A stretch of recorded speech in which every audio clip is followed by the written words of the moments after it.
Alright, now I think that should be good. Once I come over here to YouTube, that should be money. And now I'm back in. It's not showing up on YouTube, is it? It is? Yeah, okay, cool. Alright, so yeah, I just don't know, like,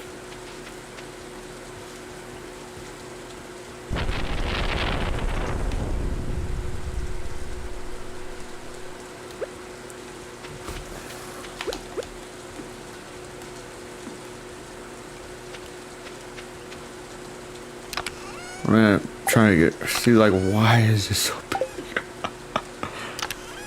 Damn, this seems giant.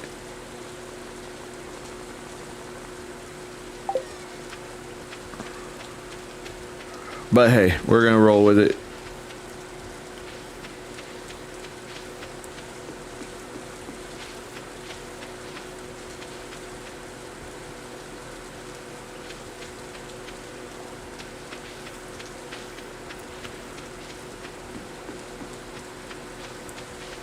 What's my fall seed situation?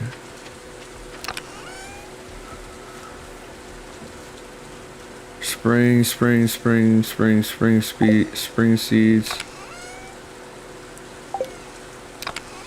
These must be summer seeds. Okay, that's my layout.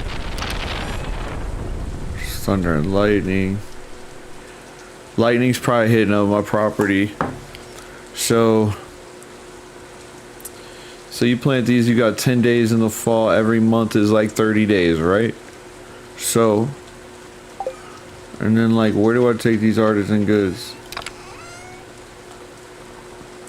I'm guessing I'm just putting them in there. All of these, I don't know what I'm saving those for. This is all stuff I'm trying to sell. But it might be I'm waiting for that day for the sale. For the big fucking, I don't know. This is all trash.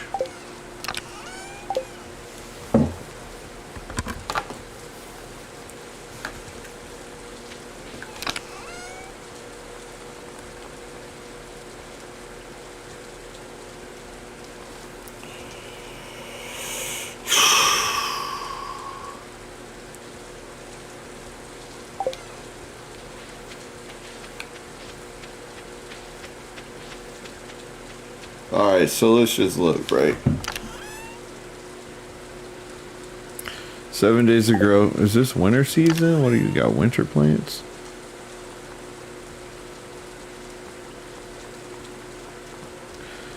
I don't even remember how to use.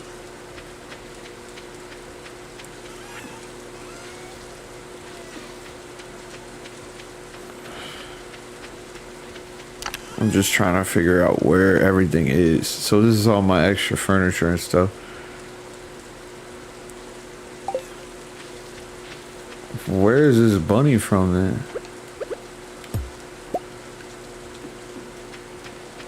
Where's the bunny from? I don't even remember where the bunny was from. Is that just a decoration too?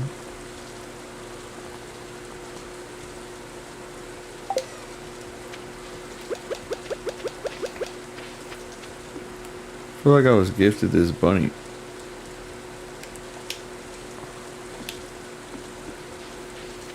So you can just chill there, I don't know.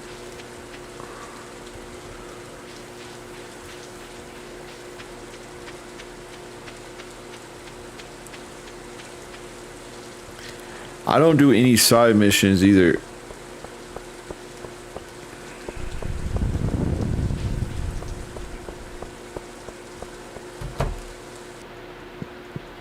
Welcome to Pierre's. Yeah, you're welcome, Pierre. day 26 of summer.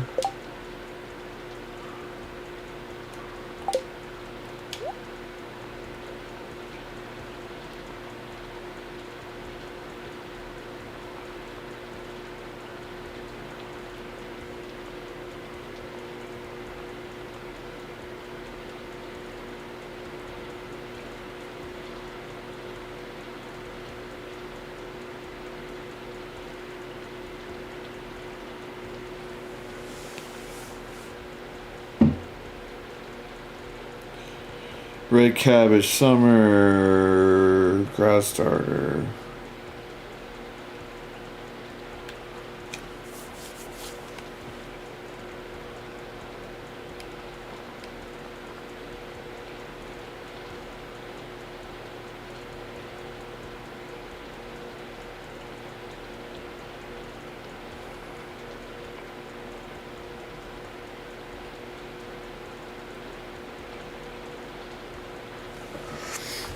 I don't know what's going on with my whole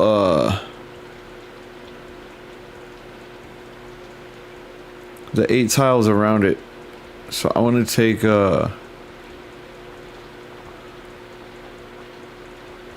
first city,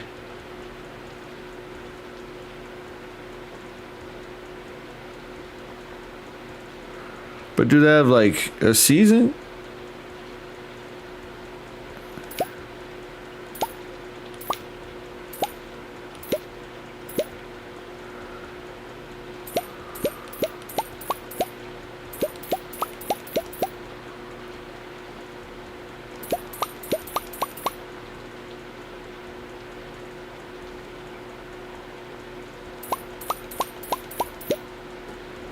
Damn, I just invested a whole lot in planting trees.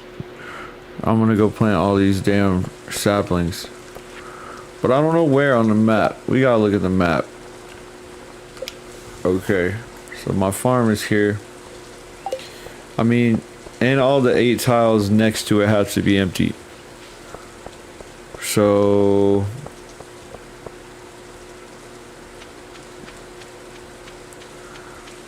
I had a lot of money before I started though, and I think I just blew it. But that's okay.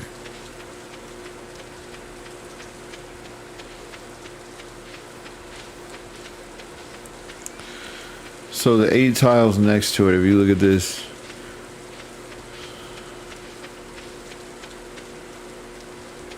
Let's see, I got some mushrooms in here. Yeah, I don't think it picked up what I was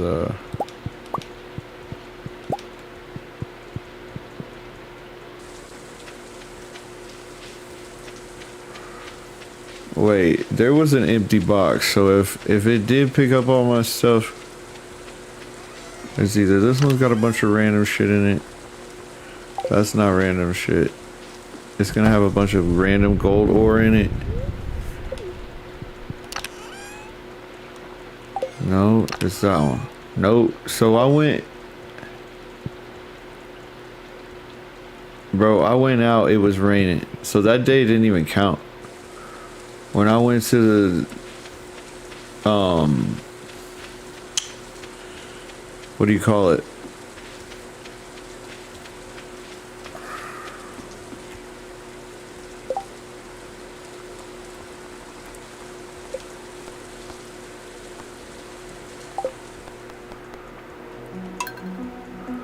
Man, I'm not buying them damn saplings.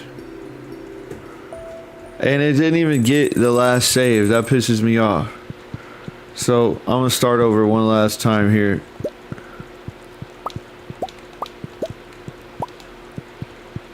I'm thinking that since those are all done, bada bing, bada boom, these are all gonna go here. And then I don't know what this stuff is.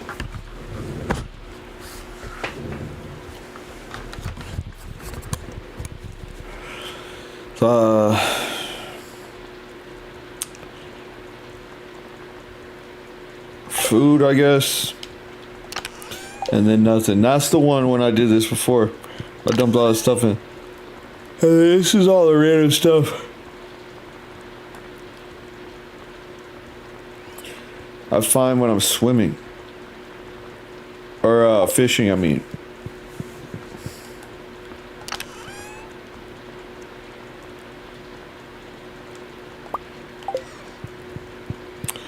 Let me see if my theory is correct about these guys down here though. Yeah. So we're making coal with those.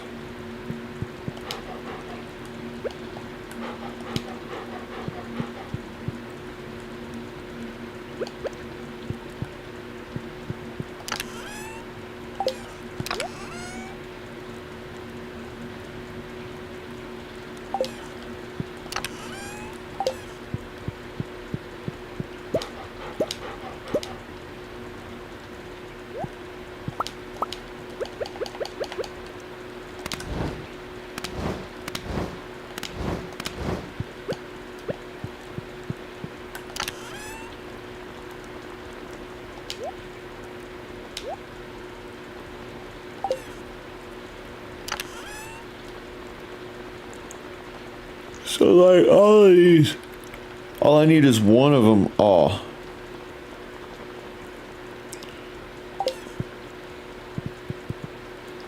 It's like I don't remember where I was at in the game. If you get out of habit now, I'm like, man, I had like a mission. I got a couple days before the end of the season to figure it out, that's for sure. So I had a house that was over here. What house was I storing stuff in? I got rid of the house, it was right here.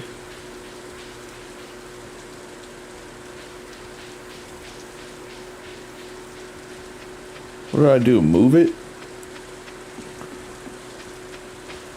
Does this house have anything in it?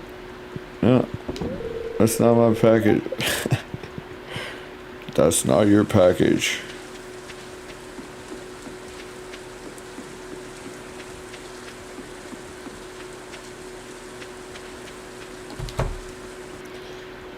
Yeah, so I can put somebody's tape on shit back.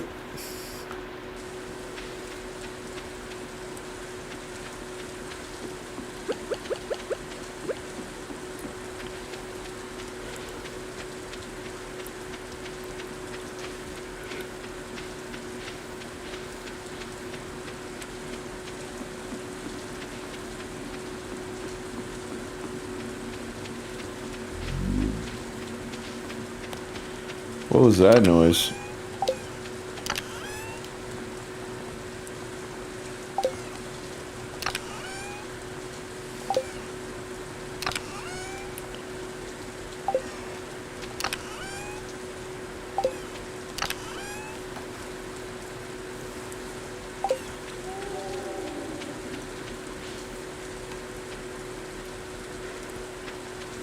I just heard some weird sound.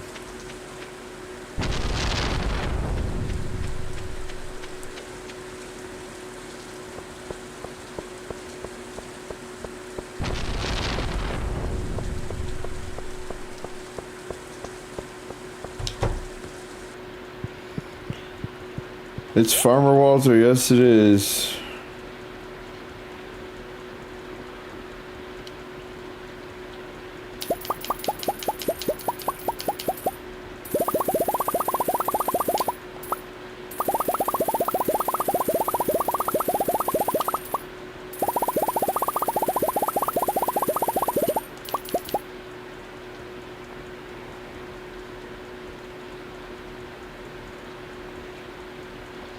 So I did 2 batches of those.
Take 5 star corns.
Alright, so I got a bunch of stuff that I need to take there, but I just don't know.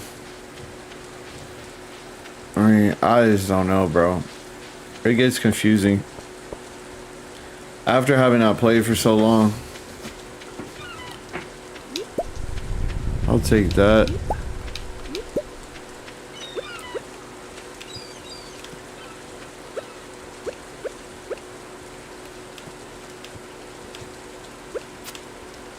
Why is my pickaxe not digging in the dirt?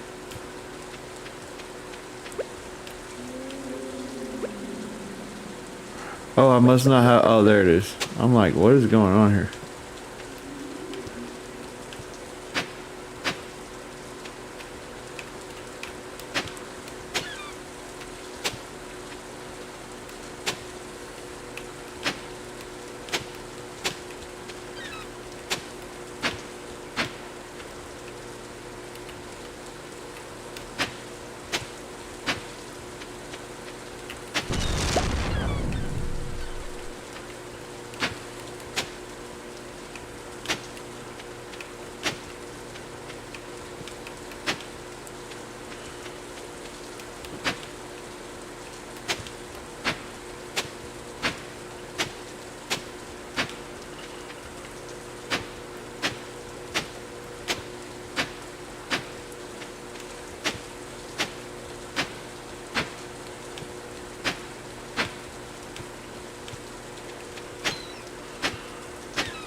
Lost book, love it.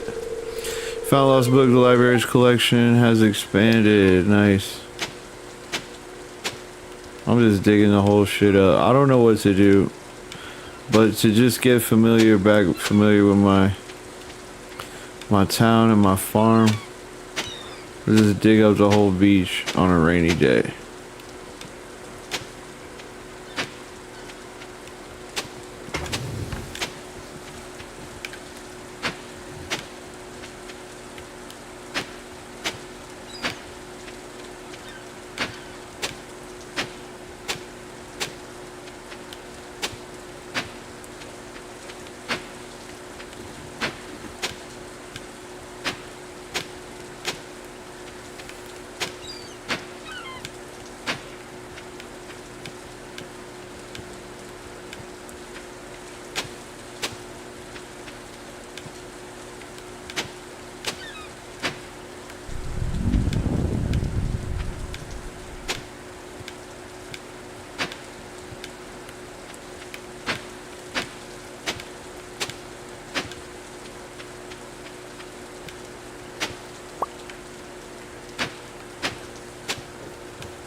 What other treasures are we gonna find on this beach?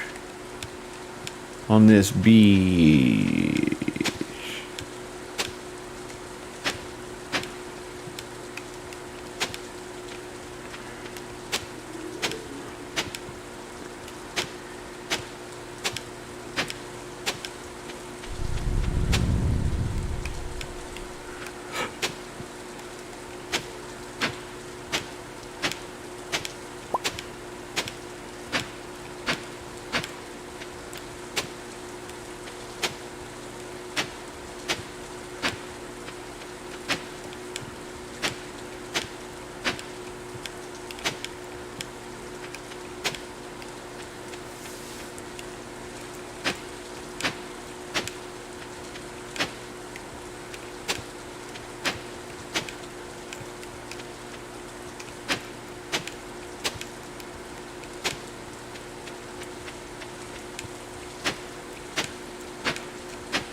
Motherfucker.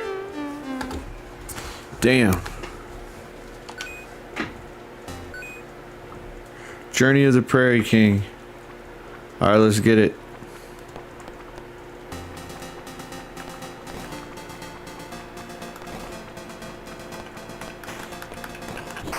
Bro, they don't even get close to me before I die. That's bullshit.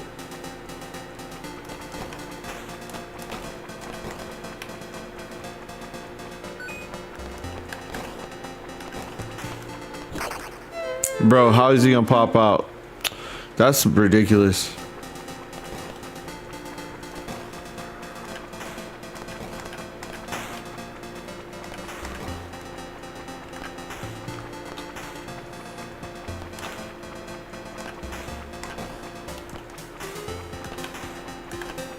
Bro, that diagonal one does not want to go, bro.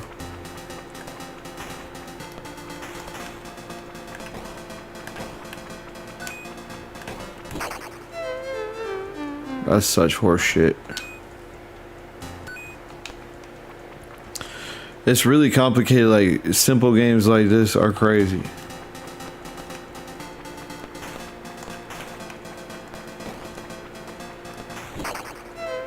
Alright, get me out of here. Fucking drunk.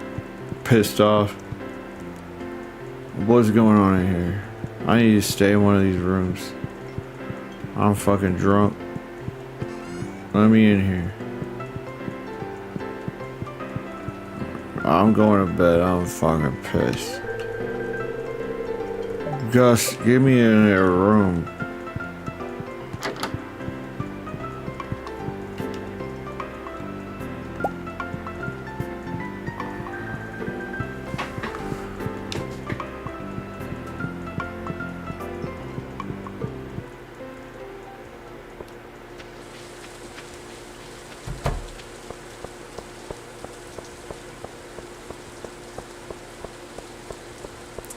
What, do you pass out after 2 or some shit?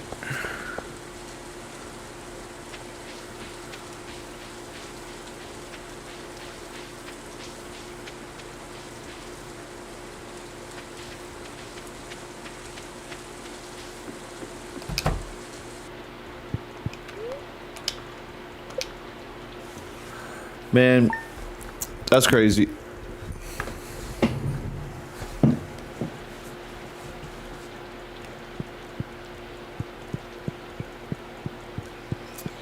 It's raining again today. That's cool.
Alright, so we got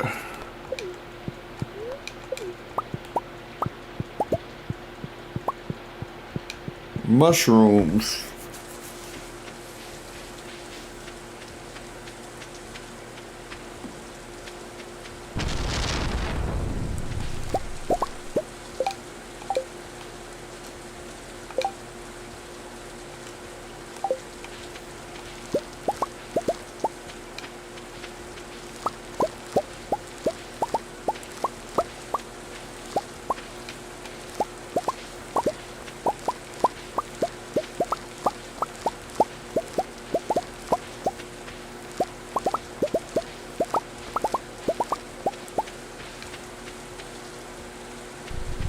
Those noises are hilarious.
Bro, I feel like I had a game, maybe it's an idle game on my phone where they had you farming, right? But like, bro, you could hire people to do this shit.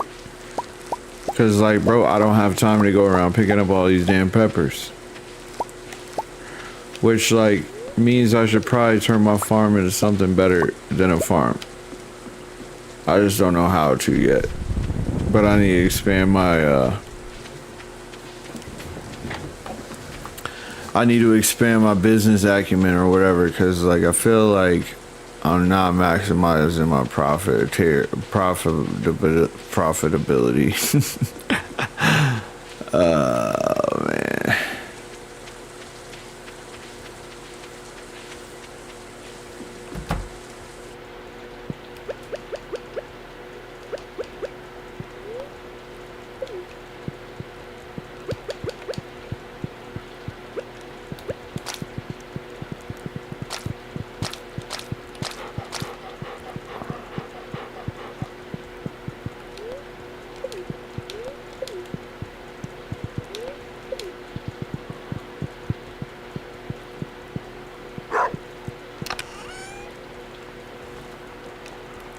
So you keep 5 of everything, that's good.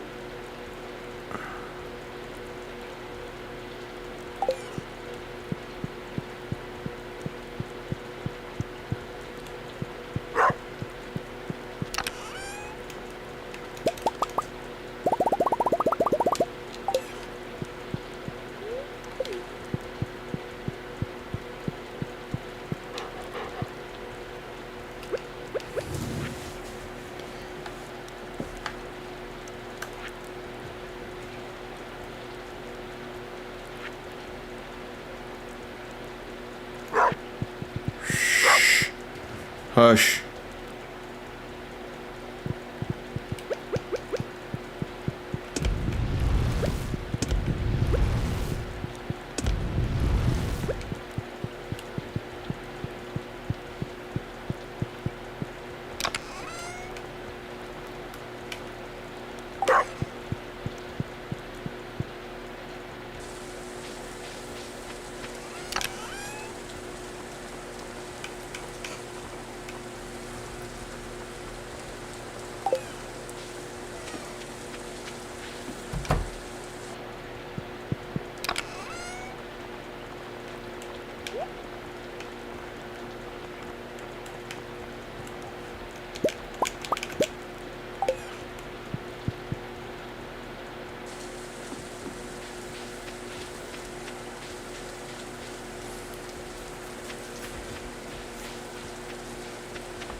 Bro, I got all this. What are you talking about? Fuck you then, bro.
Now I'm in a position that I don't want to be in shit. I never had no beef with you corny son of a bitches, but now this shit is broken. You can't do nothing to fix it. So I'm telling you right now, motherfucker Limp Bizkit. Man, them was the days, bro. Now I'ma be real. Be real was real. He ain't say shit the whole time. Me and Whitey was beefing. See, he chilled. He was cool with the whole situation. So you can't put the tomatoes in the smoker. What's in here? All of these need to get processed. So like what? The strawberries?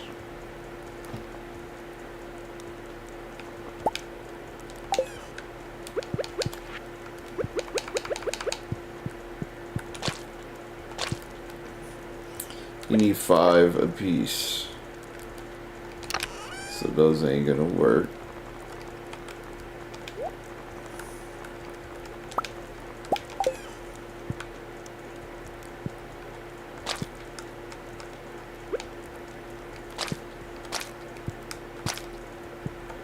Bro, I need a bunch of those damn smokers.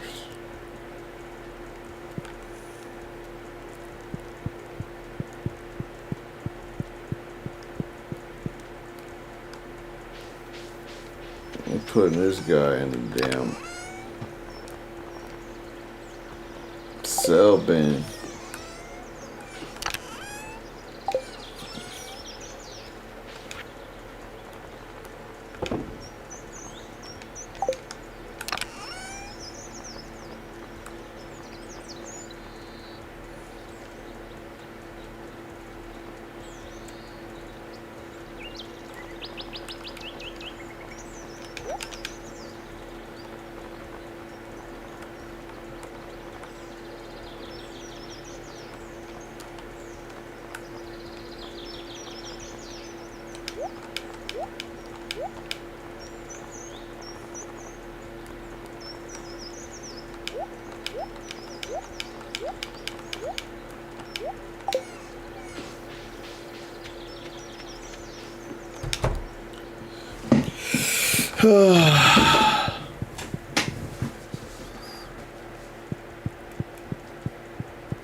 So what, the music kicks on after you leave?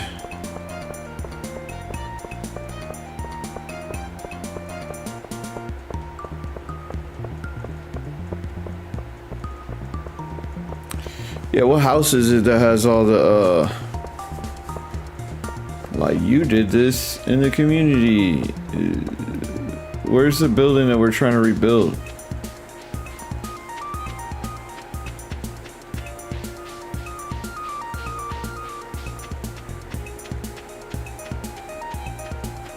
Is it north or south? It's right here. Pelican Town, there it is. Alright, there go my little guys. Hey, where you going?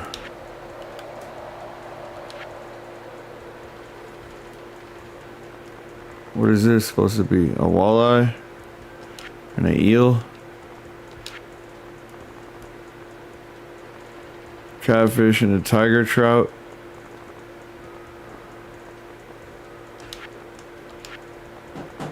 Yo! Alright.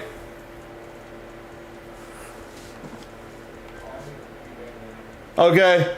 Thank you. Tuna. Tilapia.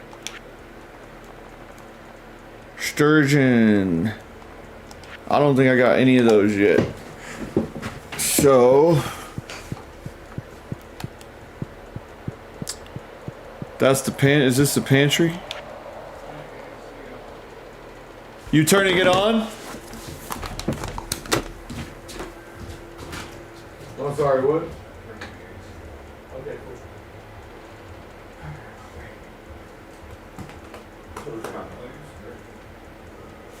I'll close my window. I think it's already closed.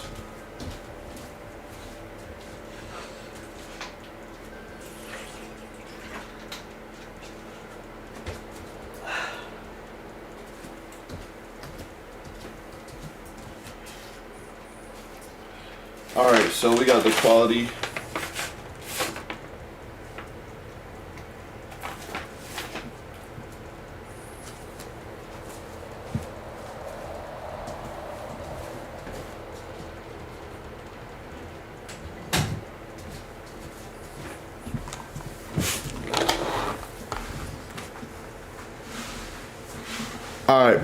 Alright, the quality crops bundle.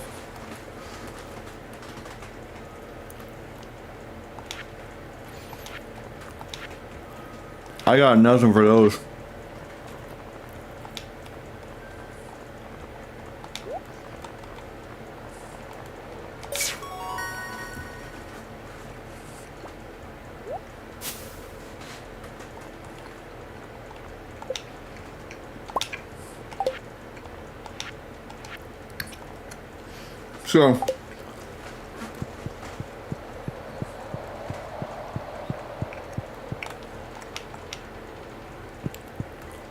So this one's completed.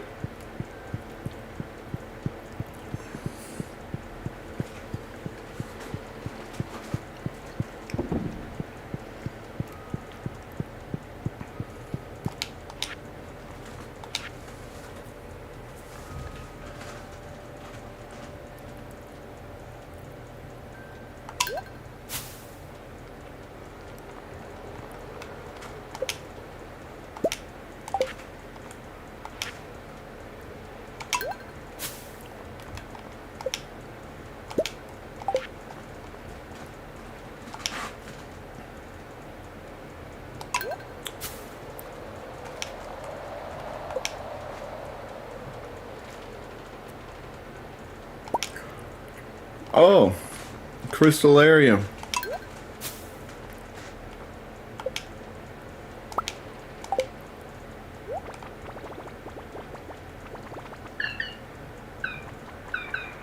Oh my goodness, what is happening? This house was empty for years. The trees moved in. And so did we. Damn.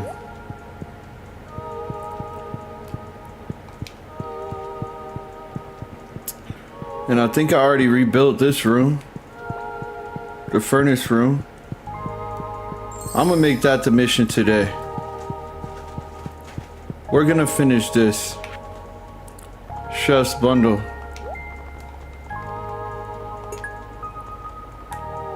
I got a fiddlehead fern. I don't have a truffle yet.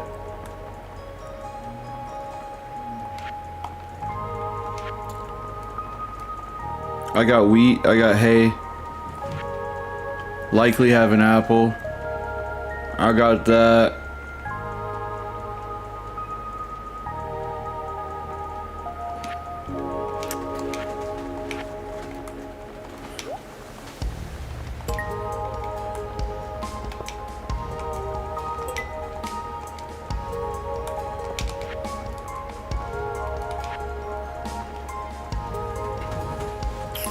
Alright, I gotta write these down because there's no way I'm gonna remember to grab all this shit.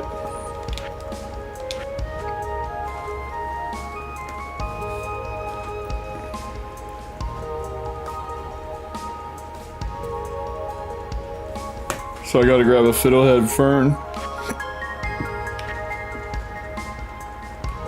sea urchin,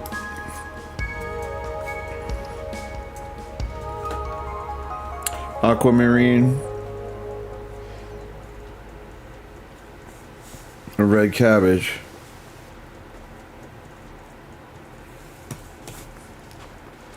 duck feather, but I don't know where that's supposed to be coming from. Fodder bundle, wheat, hay,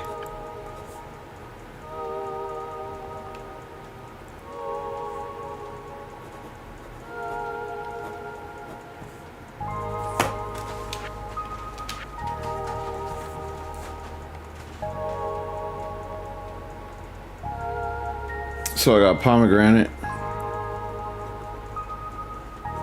And then all the other stuff that I gotta craft, I'll do that after. But I'm gonna go do all of this before I, for the stream today. Purple mushroom, a nautilus, chub, frozen geode. Okay. And then I gotta get all these fish. Catfish. Tiger trout.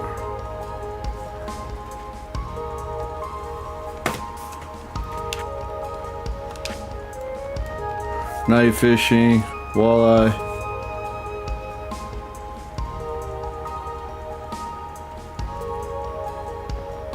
And the eel.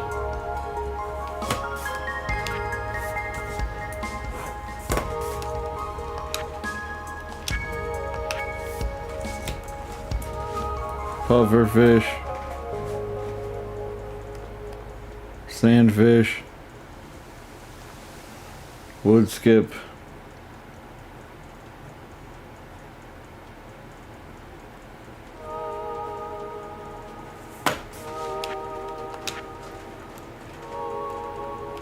alright, ocean fish. I need a tuna.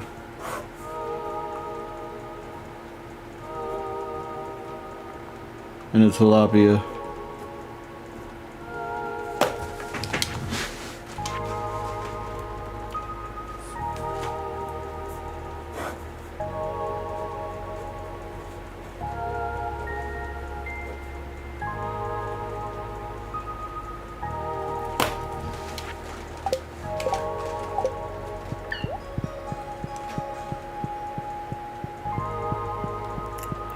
What else do I need? Oh, I just finished this. Oh. Artisan and animals. Okay, I'll start the farm next. That part of the farm next, and then what? In this room. I don't even know what room this is. Crafts room. Okay. I need a coconut. Some artisan shit. I need a coconut or a cactus fruit. Let me see, a maple syrup.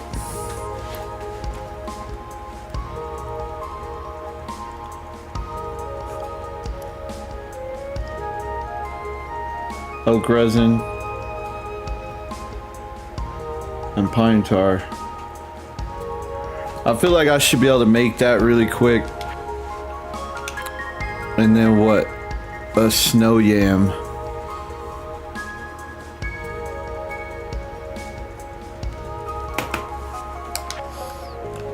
Alright. So I feel like I got a nice little chunk of mission work to do.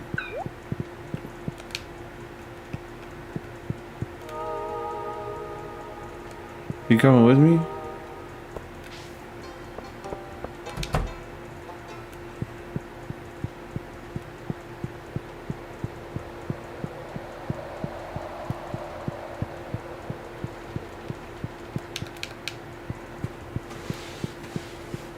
And there's all this coal in here. Can I use some of that instead of having to make coal every damn day?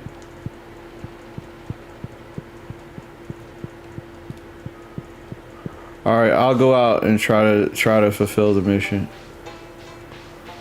What's up, bro?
Trying to figure out. Okay. All right. So, bro, I got macaroni and cheese right here.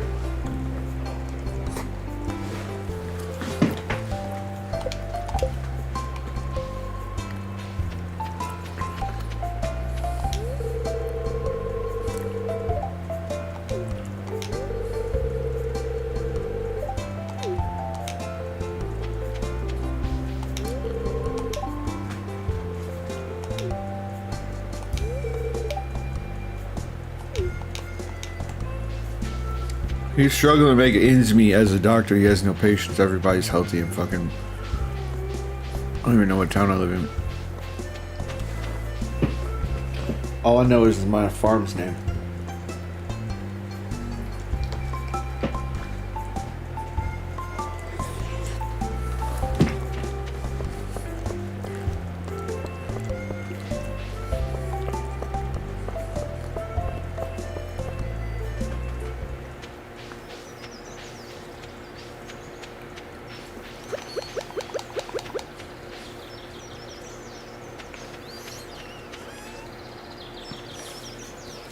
Bro.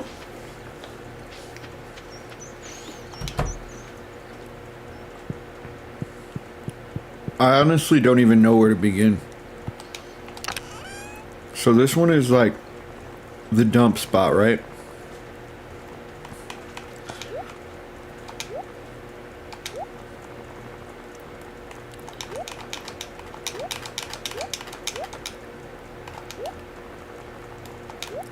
That's good though, because like these cooking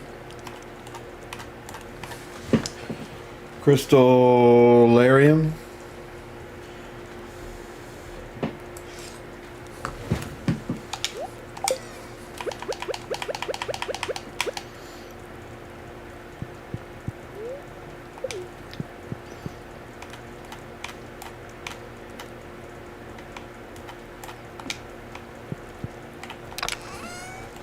So you're saying I could take a gem of my choice, which would be a frozen geode.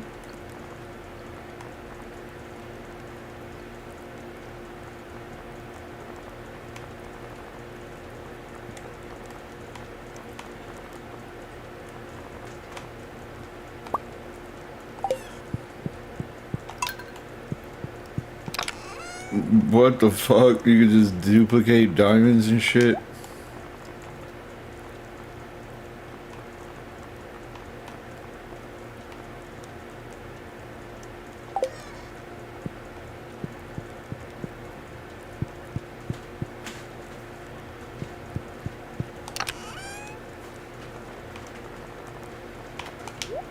I guess food.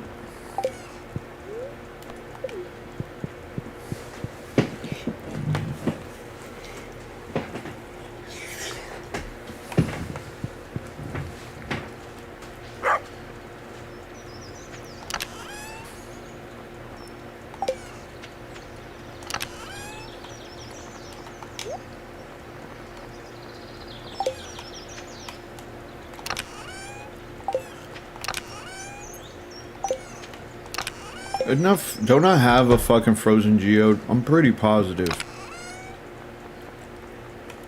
I got the Nautilus shell, right? That's not it? No, that's a fossil.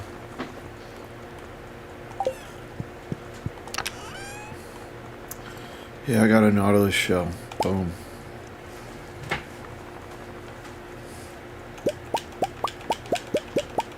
Ten hay.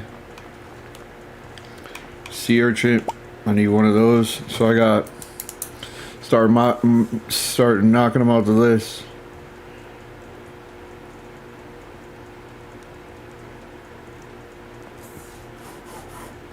Got that. Got the 10 hay.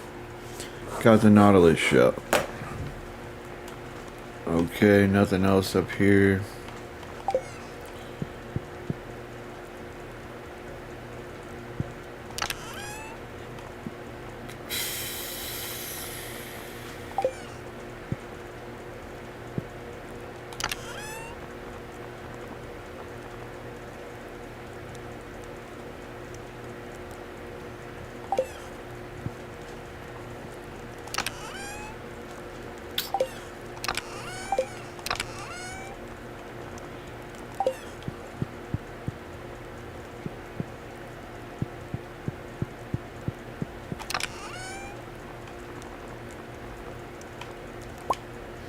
Got the purple mushroom.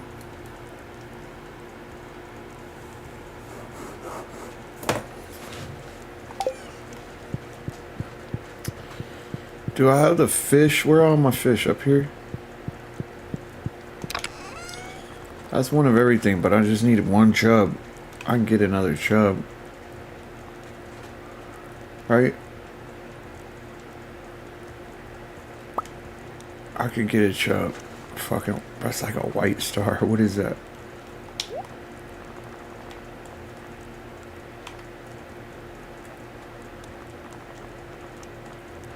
So 35 energy, 45, 65. I don't know what that is, but that is the lowest rated we got. So I got a chub.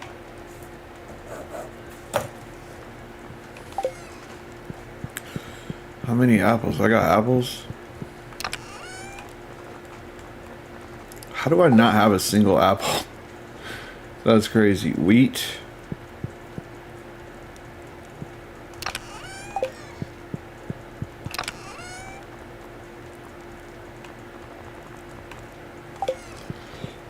Alright. Aquamarine.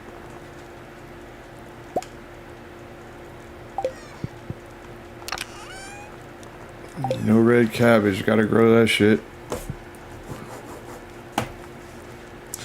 Man, I had a fiddlehead fern for sure.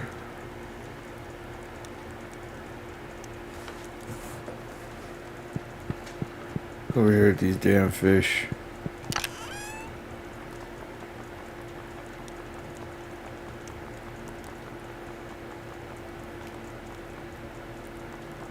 No tiger trout. I got a tiger trout. I got a tuna. I got a tiger trout. No walleye.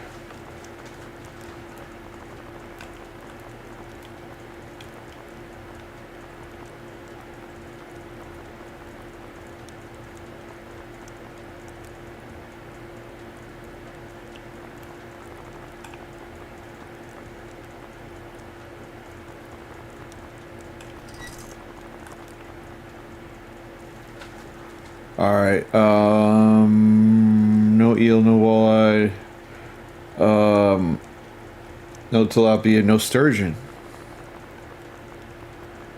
I thought for sure I had a sturgeon. But that's okay. Where's the fiddlehead fern at?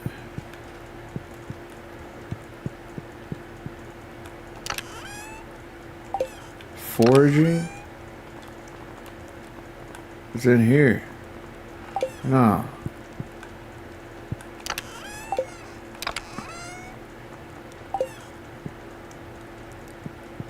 Where's the things we forage for?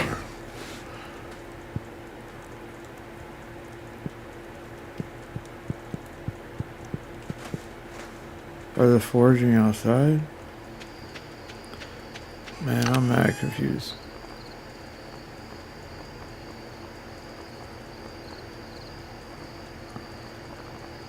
Let me find a fucking smoked sturgeon. I'll lose my shit. Oh, man. Where the fuck?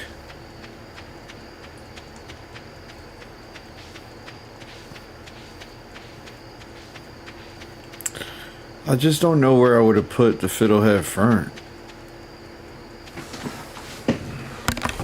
Like...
There we go, baby.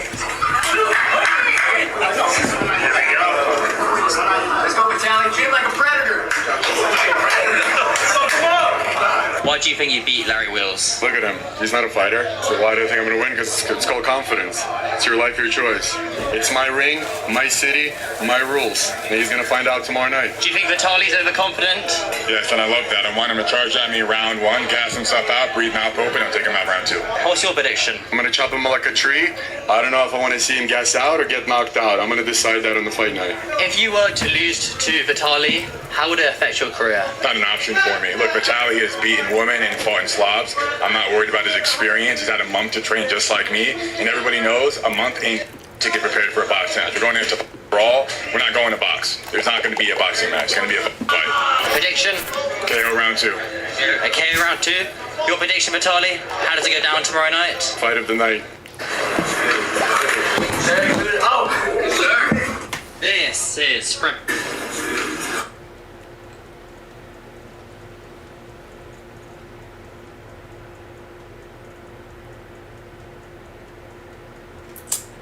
Team performance from Luton. We can do better than that, and it's the second game running where we've needed something to happen in order for us to play the football which we know we're capable of playing. Against Reading, Jack Wilshere's half-time talk got us going again for that second half. Against Notts County, it was them going 2-1 up in the game in order for us to get going in that second half and also start showing the quality which we know we've got in our team.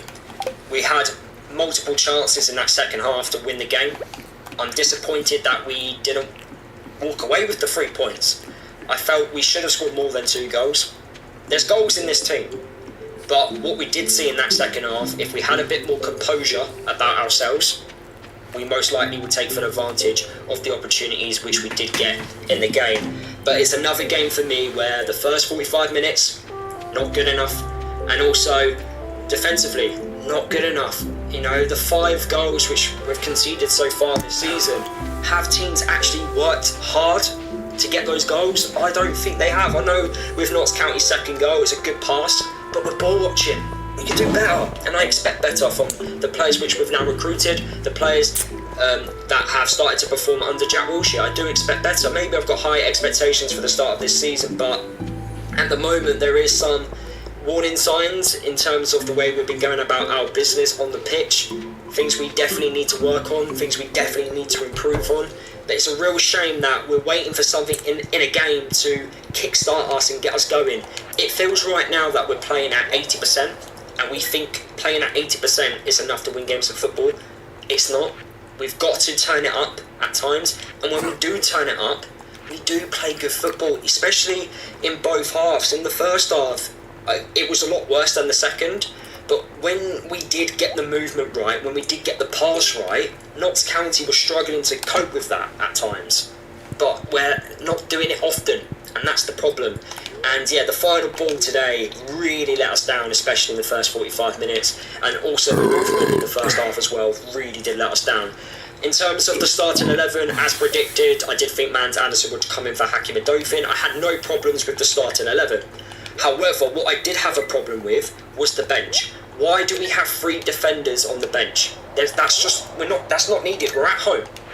We could be more attacking on the bench. Sandal and also Saville not being involved, for me is a bit baffling. Why do we not have a natural central midfielder on the bench? That don't make any sense to me. We had 3 left backs in the matchday squad. When I say left backs, I mean 3 players that can play there. So Cal Naismith, Johnston and JJ. You don't need that. I know it's harsh on JJ, but you don't need him on the bench when you've already got Hakim Adofin and also Ashby. Don't need JJ. That needs to be Saville or Sandal, and it did impact us in this game. Because what Wilshere did was, after Clark got his unfortunate, injury, hopefully he's okay, but it looks like he's going to be out for some time with that. It looked quite bad. Good save by the goalkeeper, by the way. Really good cross by Lawrence on the left-hand side. Clark, he's one of the smallest players on the pitch. He does win plenty of headers, and he threw his body on the line. And you know what Clark does? That's what he does. He represents Luton. He puts, he runs so hard for the badge. He's what I look at as a typical Luton player. And he wanted that header. He wanted the goal. Threw his body at it, and unfortunately, in the process, suffered an injury. Hopefully, he's okay, but it looks quite bad. And I don't know if that did something to the players. Maybe that impacted the way they wanted to go about their business in the first half. I'm not too sure. But yeah, it wasn't good after that. Yes, we got the goal, fantastic, through a penalty. It was 100% a penalty. The player's arms in an unnatural position. I will talk about the second call in the second half in a second. But yeah, 100% a penalty, and just by Naki Wells to tuck that away. But apart from that, nothing else to really scream home about in that first half. In terms of Notts County's goal, we had 4 attempts to clear the ball. We didn't win the first initial contact from the free kick. We then have 3 headed clearances after that, and still couldn't get it away. And it falls to a player. We don't come out of our box quick enough. It takes a deflection. I don't think Keeley could have done anything about it. It comes off Johnston. And yeah, unfortunately, Notts County get that equaliser. But from a defensive perspective, I think we could have done a lot better than that. Keeley had one other save in that first half to make, which he tipped over the bar, routine save. But apart from that, he had nothing else to do in that first half. But overall, a very physical game, very scrappy game from start to finish. I think the referee got plenty of decisions wrong for both teams. I think there were times where he was giving us fouls and it wasn't even a foul, and we were getting lucky. And I think Notts County at times would definitely feel hard done by. I felt he was inconsistent with the penalty decision in the second half. It's roughly the same. The player's in an unnatural position. Yes, he doesn't know nothing about it. I do understand that point. However, he makes the mistake because he mistimes his jump, and also his arms are way above his head. They're not natural. I know when players jump, their arms do come up, but that is unnatural. I think you have to find a line somewhere, and I think because he gave one in the first half, he wasn't going to do another one in the second half. And this is the problem with Football League officials, well, with any referee, to be honest, at any level. They're not consistent. And that is definitely a penalty in that second half. So he should have gave that, but I don't think he had the balls to do it because of what he did in the first half.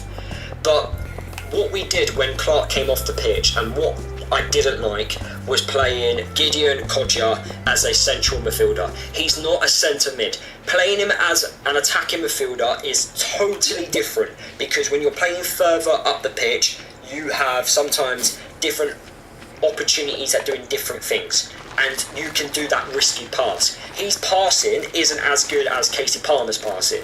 So what it should have been Gideon Kodja on the right hand side, and I would have played Richards in the centre of the pitch. But because he didn't have a centre mid on his bench, Wilshere, that led us to play the way we did in the game, and that shouldn't have happened in my opinion. And that's why I'm going to be slightly motherfucker in terms of the bench. The match day Fuck! should have been a lot better in terms of his selection. But Gids is not a centre mid. Number 10 I can accept because he's going to take risks, he's going to dribble, he's going to do that risky pass, he's going to make things happen further up the pitch. But when you're playing as a centre mid, your passing has got to be spot on, especially when you're playing in a more deeper role. And I also feel like as well, when you look back at Notts County's second goal, they're far too open at the back. Johnston is at fault as well because he's ball watching. He's watching what's going on. Walsh also is ball watching and he's joining the press rather than actually looking and going, oh my god, there's a free player there with so much space. And Codger's, when that goal was conceded, he pointed his arms out going, what we're doing? He could have actually tracked back and got into that position and just recovered. Clark does it all the time for us. Mans Anderson, I think, was in a correct position. So was Isaiah Jones. They both had players on them, so they couldn't commit themselves. So Johnston, Codger and Walsh need to take responsibility there. I don't think Naismith could have done anything in that particular position because he's focusing on the player that already has the ball. So, yeah, I think from that perspective, the defensively, it needs to be better. We can't be ball watching like that. But when Notts County got that second goal, we then started seeing a reaction. Lawrence set up a really good opportunity for Richards. He blazes it over the bar, just a bit more composure. Gids also had another opportunity. He should have done better there. Palmer forces a save out the goalkeeper. Cal Naismith has an opportunity as well. They were good chances, and if they just hit the target, I think they go in, so we got to show a bit more composure. But Marshall's impact was absolutely fantastic. Do we believe Naki Wells and Devante Cole score that opportunity which Marshall did? I don't think they do. Back to goal, touch, get out your feet, hit it. He didn't even look where the goal was. He knew exactly where the goal was before he even took the shot, which is what a typical good striker does. And what I really like about Marshall, and I know it's early days, but he's given me Danny Hilton attitude with James Collins' football ability. And what I mean by that is there were times where he's pushing and shoving players off the ball, he's getting right in the mix of it, fouling, making the defenders know that he's not going to be pushed around. And I absolutely love that from a youngster, so it's good to see that. But what I didn't like, and I know it sounds really negative, this video, and I understand that, but I know we can do better, and I know we should have done better in this game. And I think Wilshere will say something similar. I think he will look at this and go, we should have got the 3 points.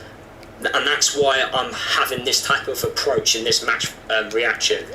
I didn't like Emilio Lawrence's performance. You take what he did in the first half, he set up the Clark chance. Take that away in that first half, he did nothing else. In the second half, take away the chance he set up in the second half, he did nothing else. Yes, granted, he created 2 chances. Take those out of the game, he does nothing. And that's a problem. It's another game where he's not had an impact in the game. I was delighted that we re-signed him, but at the moment he is showing glimpses of what he did when he officially arrived and took a while to get going. And it's kind of happening again. And I want you to notice the difference when Benny came on. Now, Benny and Lawrence, for me, are what you call traditional wingers. Players that want to get the ball, take on their man, get the ball into the box. That's what they are. They're traditional wingers. But what Benny does, and what I really like about Benny, is he comes inside and he makes those movements in the centre of the pitch. What Lawrence does, he stays out wide. He doesn't do anything else. He doesn't come in and collect the ball. He just stays and waits for the ball to come to him. For a fullback or for a wingback, that is an absolute dream, by the way, because you know exactly what Lawrence is going to do all game. He's just going to stay wide and he's going to wait for the ball.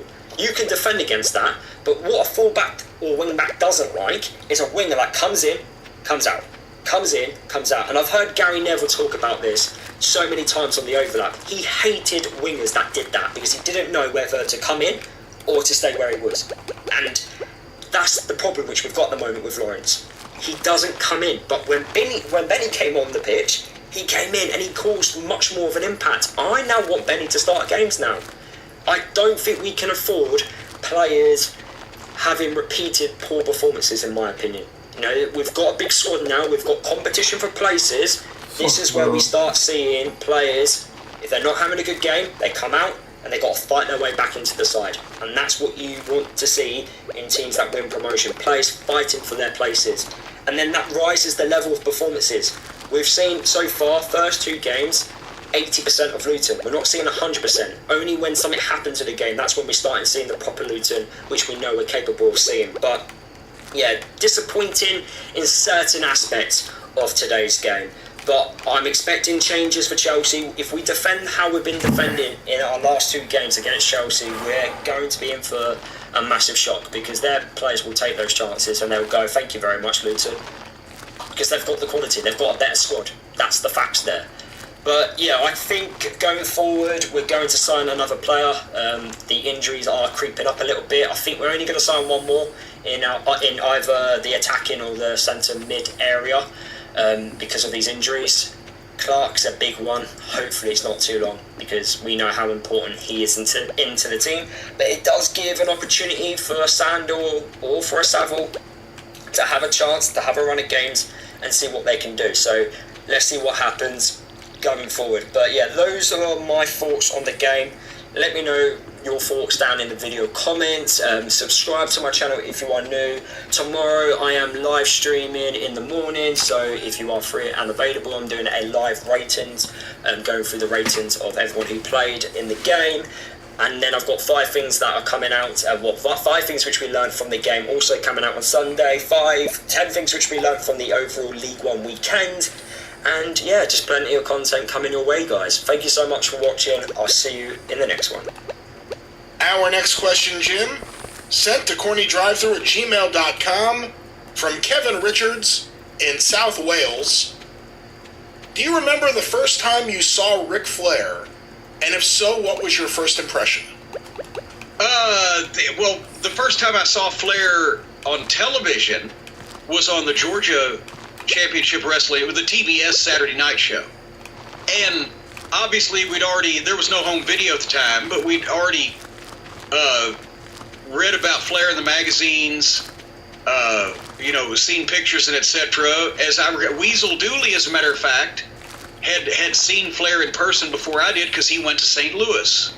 And I mean, it was just, he was the total package. He was great looking. He had the charisma and the promo, and he would, figure for some of the job guys on Atlanta TV. And then Crockett opened up Cincinnati. And the last year before I got in the business myself, we would go up, and every chance we got when they were running Cincinnati Gardens, I got to see Flair and Snuka and Piper and a lot of those fucking guys live. And that when, he was fucking brilliant.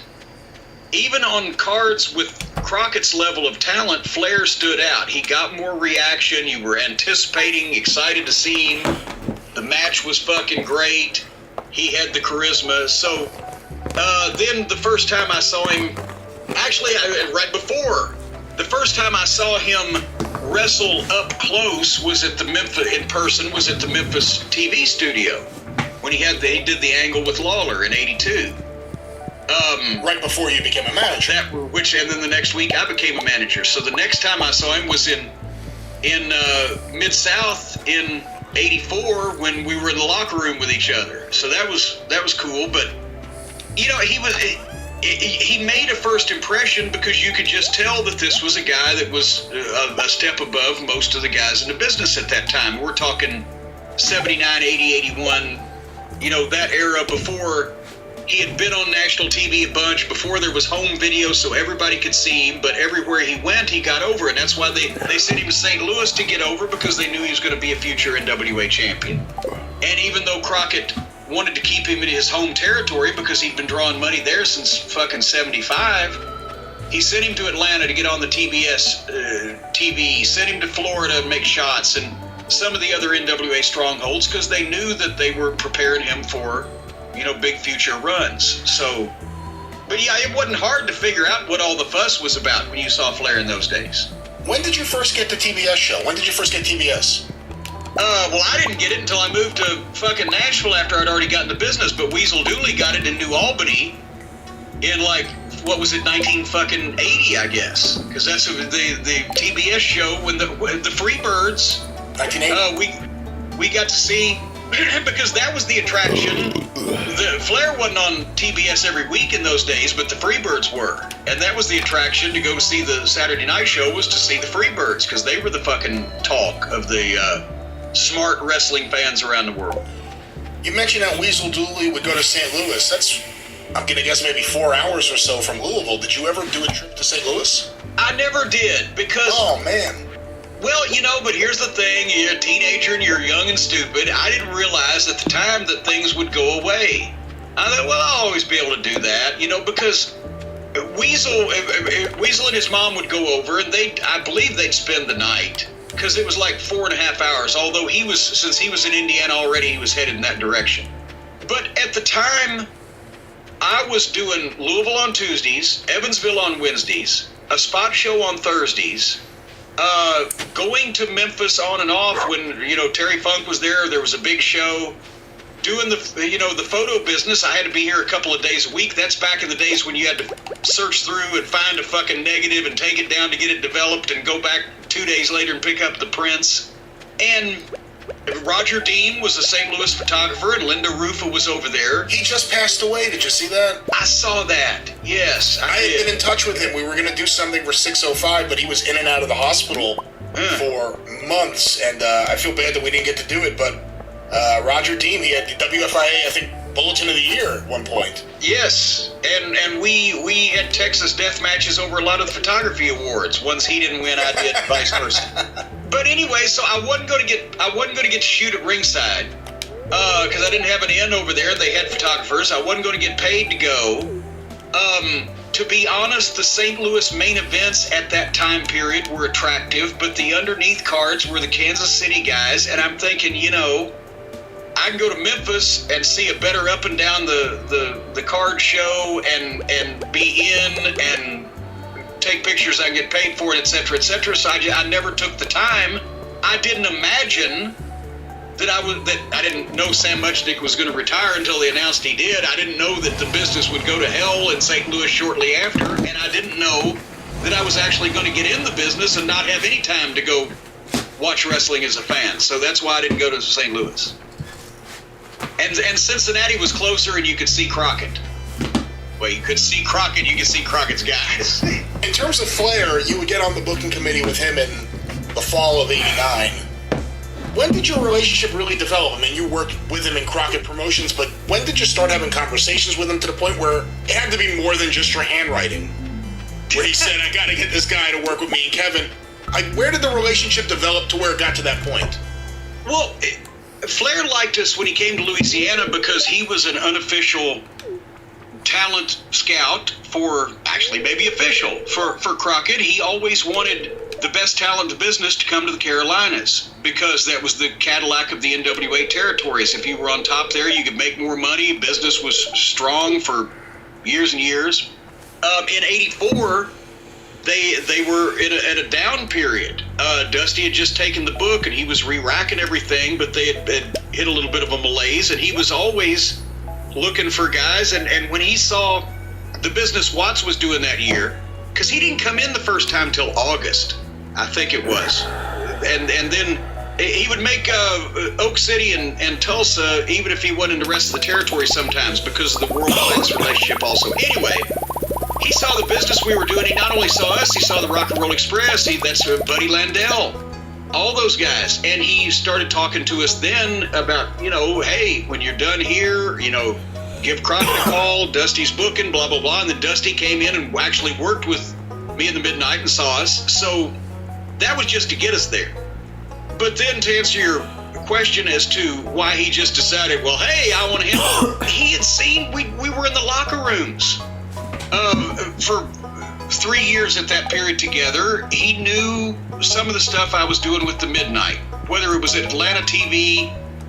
I'd go get the job guys and I'd sit down with them, and I tried to make it a point of watching most of those guys even on their matches also, so I knew what we couldn't do to them, because those guys weren't great workers, but we didn't want to hurt them, and also we didn't want to look like shit. So Rick would watch me giving the fucking finishes for the job matches, or he would watch me before we went out, if it was an angle or something that we needed to go over, me in the Midnight, I was kind of the fucking pitch guy and pitching it back to him. The Fantastics program, he knew that was mine with Dusty. Not only pitching him the idea of what, we had nobody to work with. We just renegotiated our contract with Crockett for more money we're in the process of renegotiating in early '88. We didn't have a team to work with. I went to Dusty and pitched Bobby Fold and Tommy Rogers. I said they're the best babyface team in the ring in the business, except for the rock and roll. Then we've already been through the rock and roll, and they're gone now. I think it's one of the periods they were on the outs with the company. I said we can do a tremendous program with these guys. It ain't going to be the main event, but we'll tear the house down. Can we bring them in? They're in Dallas now, but I've been talking to them. They're ready to make a move. Okay, let's do it. And then the first 2 or 3 months, that was my program. But Dusty let me pitch, and then he polished it, and then let me do it. We put them over in a non-title match, their first appearance, to get people's attention and give them credibility. Then we did the angle with the DQ and the belt whipping on the first Clash of Champions to lead to the big, hour-long match that we did on Worldwide Wrestling and syndicated TV from Chattanooga, where we put the fucking U.S. tag belts on them and then had the program and all the house shows. They were great matches. Wasn't the main event. Didn't draw a huge amount of money, but nothing else was at that point in time anyway. But got the Feud of the Year awards and all that stuff because we had great matches. And Rick had seen me going over stuff with the guys and pitching that. And it also, the original Midnight thing, the angle. He had seen me be involved when I was doing TV announcing. We would be in the production meetings, and I had interviewed him and the Horsemen many times, and we just talked a bunch. So it wasn't like just out of nowhere he thought, well, I'll just put Cornette on the booking committee. He knew I had been doing some of this stuff in an unofficial capacity as related to what I was involved in. And he could count on me not to do anything fucking screwy or fuck shit up, I guess. That's about the only thing I can say. And I had some good ideas, and I understood how to give finishes. It didn't used to be that hard. Now, because I had seen a million people who knew what they were doing do this, and a bunch of people who didn't really know what they were doing do it, and I could figure out the difference between the two of those. Now, even if somebody has good ideas or whatever, they have probably worked around 2 or 3 people, if they are lucky, that have any fucking clue of what the wrestling business is all about. So there's nobody's formed them. Well, you used to have people that could say no, and here's why. And now everyone says yes. Yes. Yes, let's do it. Let's get it on TV. Well, Jim, let's beam on over to another WWE program on A&E. WWE Rivals. We've reviewed this. We've been watching it for several weeks now, and this is a big one. WCW versus the WWE. Well, and that's... When I saw that, I'm like, wait a minute. How are they going to do this? We just got Goldberg and Lesnar that was a 6-month program with 3 matches and in 45 minutes without commercials. They're going to do the same thing or the same time for the 12-and-a-half-year promotional war between the 2 major companies, although actually they cut it down to basically 6 years because they glossed over. Vince took TV national, Crockett sells to Turner, and that's the Crockett years. So,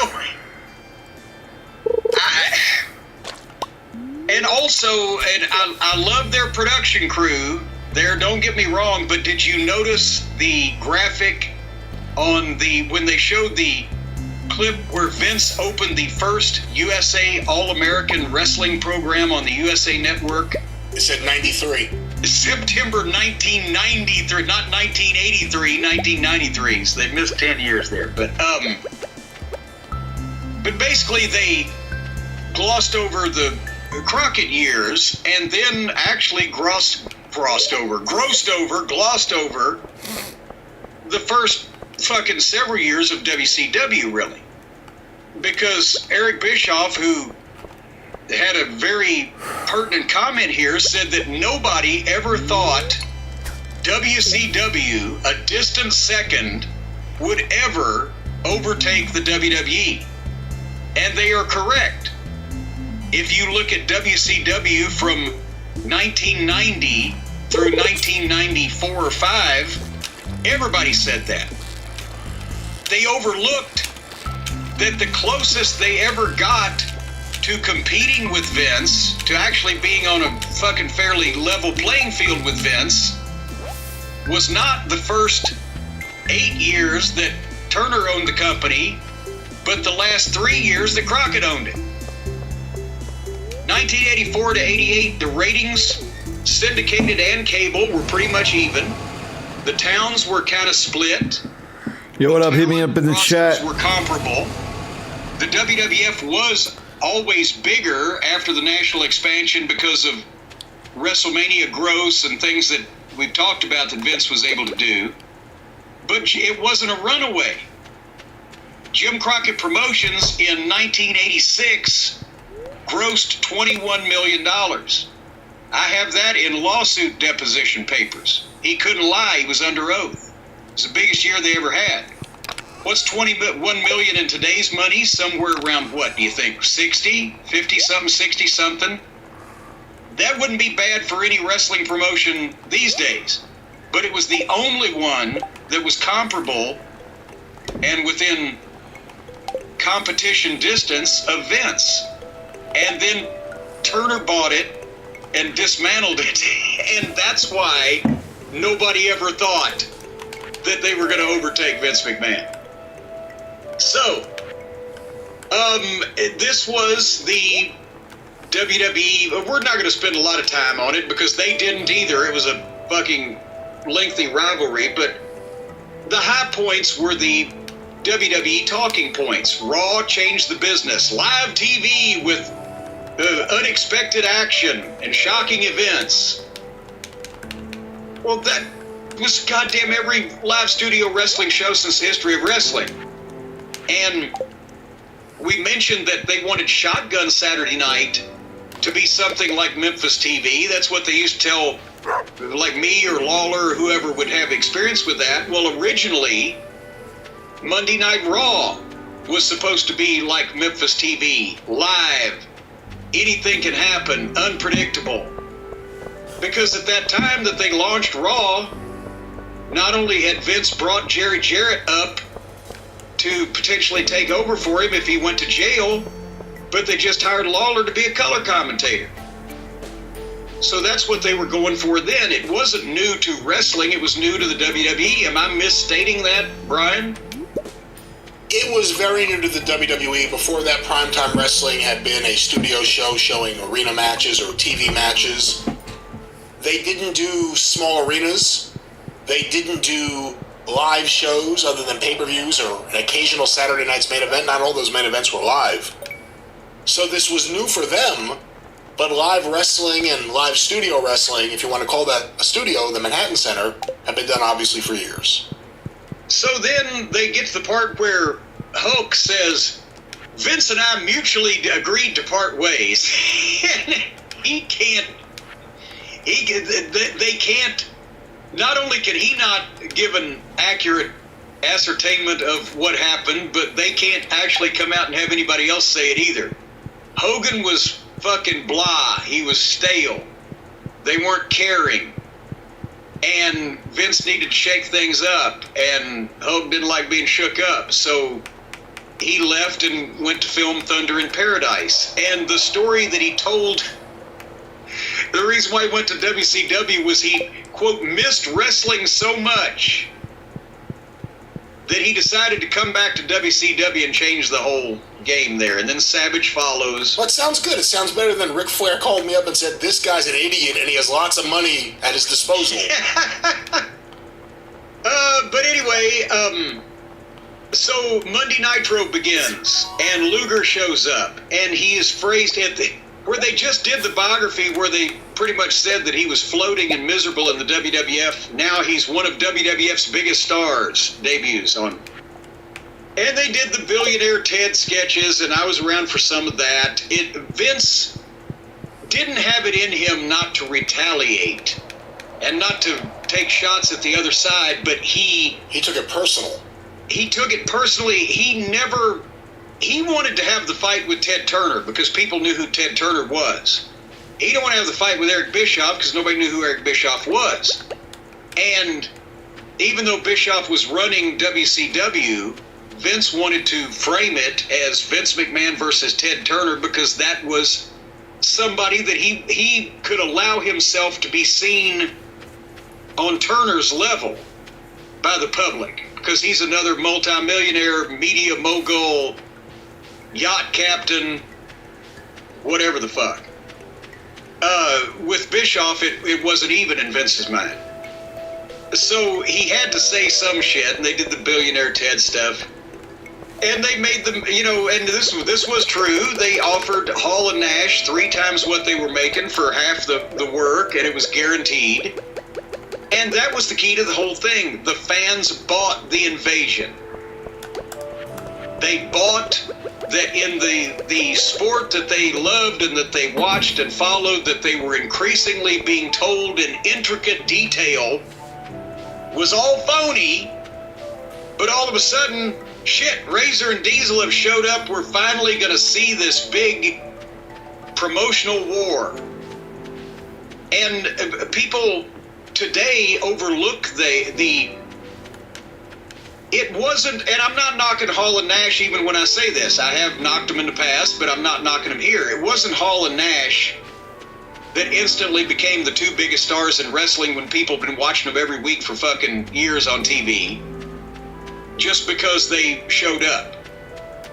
It was because with very little internet and lack of communication and or inside knowledge of the business 25 years ago as opposed to now, a significant portion of the viewing public believed that they were still with the WWF and the WWF was coming down to Atlanta to kick somebody's ass. Am I overstating that, Brian? You were alive then. I don't know. I've always wondered how much of the audience really believed they were sent from WWF as opposed to just former WWF wrestlers coming to cause trouble and you didn't know what to expect. I always thought it was more of that. I think in Vince's eyes, a lot of people.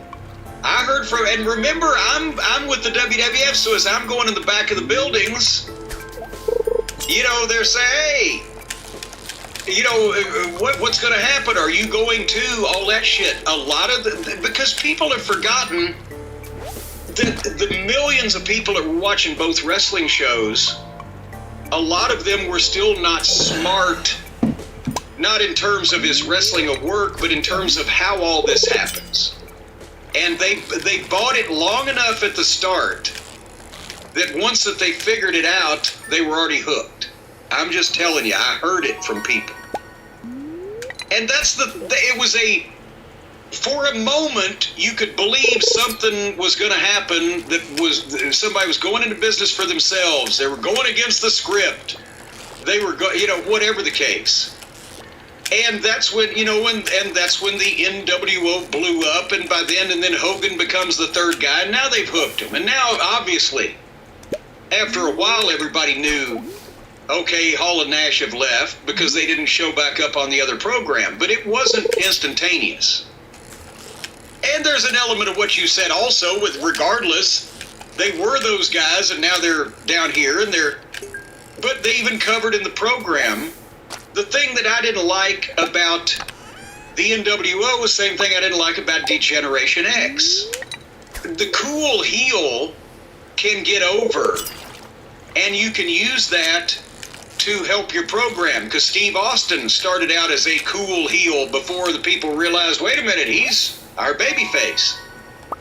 And other guys have been, Ric Flair was a cool heel, but cool, badass, slick dressed, braggadocious, whatever heels can help your business. But childish, smart ass, cool heels that make your fucking baby faces look like dicks don't help your business. They just help their business. And while they're with you, that might help your business.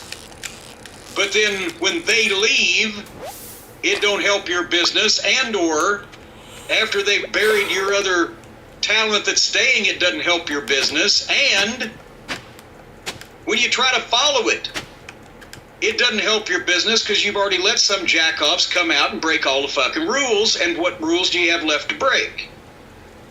So, yes, 1995 WWF was fucking cartoon. the garbage man and the plumber and the fucking hockey player and all the other shit. Vince wasn't going to get off of that until he had to, obviously. But going too far with letting people just make fun of your own business and do it in a wink wink way to the audience led to basically the death of wrestling, because we have not been able to follow the Attitude Era, and they used it all up. So DX was the WWF childish smartass group to counteract the NWO's childish smartass group. And people overlook. I love the hard, violent wrestling of this time and the action.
bye.